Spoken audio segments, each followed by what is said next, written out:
In Inforiver Charts, we have made an important decision to change the approach for data mapping.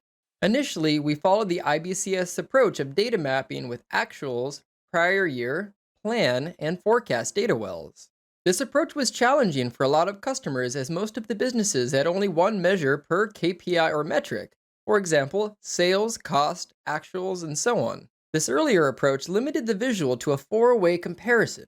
So, we moved into a more scalable and universal approach to have just one data well called values. A new feature called Manage Measures has been introduced to facilitate the comparison of various fields that are added in the values data well. In this example, you can see three comparison values to which the measures can be mapped for instant variance analysis. You can also still use the IBCS formatting and methodology using the Enforce IBCS Standards toggle option.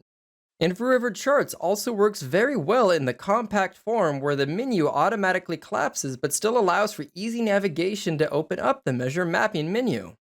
The first use case that we'll showcase is the ability to enforce the IBCS communication and visualization standards. We can access that by coming up to the Manage options here, and within the series we have Actuals, Plan, and Forecast, and if we come up to Enforce IBCS Standards and turn that on, it will convert it to an IBCS certified comparison visual with both actuals and variances showing as one of their templates.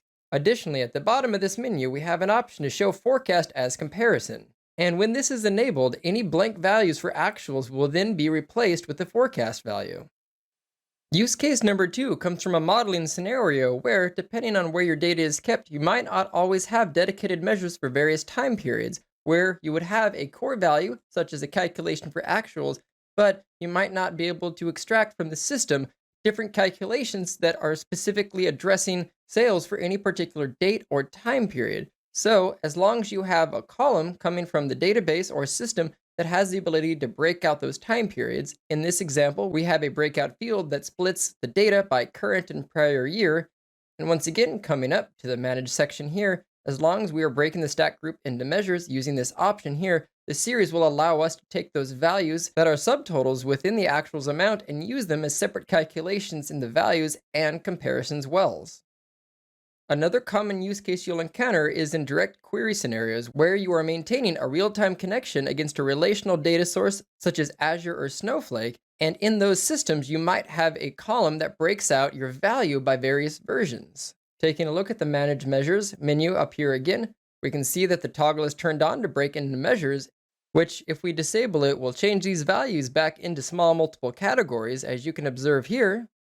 And we can observe an actual, a forecast, and a plan calculation contained in that single value column, broken out by version, once again being applied to our values and comparison wells.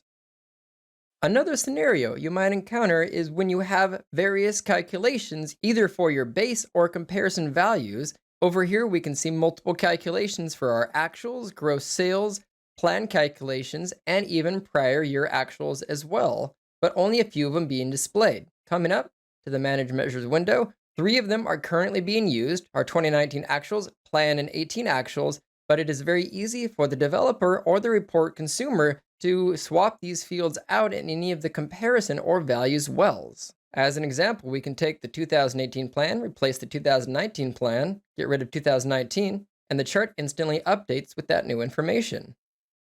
The last use case that we will showcase is the fact that now, with the values well is the only option to place your fields in here, you have the flexibility to be able to compare any two values that fall within or outside the scope of actuals, prior year, forecast, or plan. In this example, coming up to the Manage columns, and with subregion added as the field in our small multiples well over here, we have the ability to use that as a comparison value if we were to break the stack group into measures, where the values in here can be assigned from any of the values over in the series. In this case, various regions that can be used to compare with each other in any of the visuals contained within the charting engine.